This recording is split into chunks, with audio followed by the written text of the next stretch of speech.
Halo, nama gue Slamet Riyadi atau biasa dipanggil Didi. Gue adalah seorang dosen di ITB. Gue juga sebagai desainer dan co-founder dari Pala Nusantara. Juga punya hobi sedikit di bidang fotografi analog gitu ya. Rutinitas gue sehari-hari dalam satu minggu itu banyaknya ngajar ya di program studi desain produk di Fakultas Seni Rupa dan Desain. Terus kemudian dalam satu minggu itu kadang-kadang gue juga harus nge-handle project desain di Pala Nusantara. Terus kemudian juga kadang-kadang ada waktu luang untuk concern sama hobi gitu ya, dan juga buat keluarga juga. Ya sebenarnya kan kesibukannya memang full time-nya di ITB ya sebagai dosen, tetapi memang mengalokasikan satu jadwal yang khusus untuk memang menghandle project di Pala Nusantara gitu ya sebagai seorang praktisi dan entrepreneur. Tapi juga memang konsekuensinya adalah dengan dua peran itu di luar rumah, maka memang harus punya spesial waktu yang khusus untuk keluarga gitu ya, buat istri dan juga anak di rumah.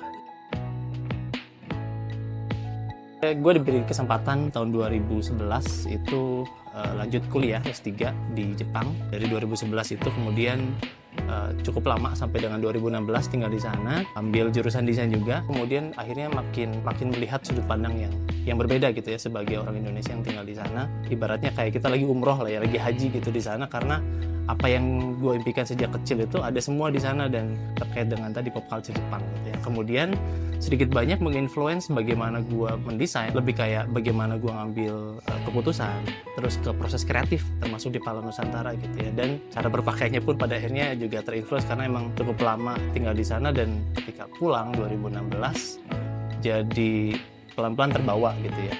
Pelan-pelan terbawa dan akhirnya sampai sekarang.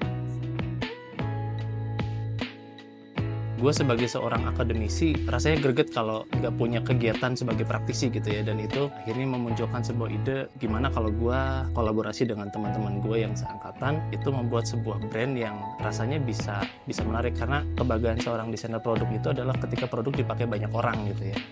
Saat itu juga sejak 2016 gue dan teman-teman gue itu membentuk sebuah brand namanya Pala Nusantara, dimana Pala Nusantara itu sebenarnya adalah sebuah brand fashion aksesoris yang fokusnya adalah gimana menjadikan sebuah produk itu sebagai medium untuk cerita tentang apa yang ada di Indonesia, kekayaannya gitu ya, Nusantaranya, bahkan sampai kultur-kultur yang menjadi ikon dan sebenarnya menarik gitu untuk diangkat dan dimanifestasikan dalam bentuk objek fashion gitu ya. Salah satunya adalah jam tangan.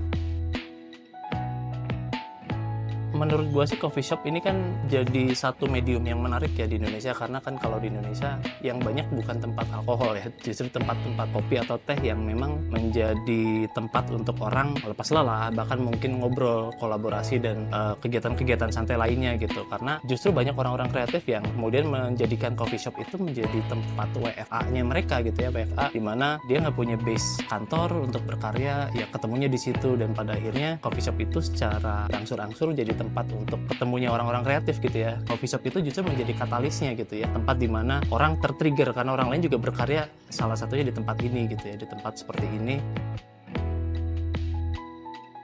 Ya, kalau menurut gue sih justru anak-anak muda sekarang gitu ya, berkarya itu jadi sangat penting, karena kan dengan adanya era industrial revolution 4.0 gitu ya, dan internet di mana-mana, semua orang bisa melihat apa yang terjadi di luar sana, maka berkarya itu menjadi salah satu hal yang wajib gitu dilakukan, karena kita bisa nunjukin apa yang kita punya, apa yang kita bisa ke orang lain, dan sosial media menjadi mediumnya. Kita tuh nggak kalah dengan yang lain gitu ya. Kita Indonesia tuh anak-anak mudanya justru banyak hal-hal yang menarik gitu yang bisa ditunjukkan yang orang lain nggak punya gitu.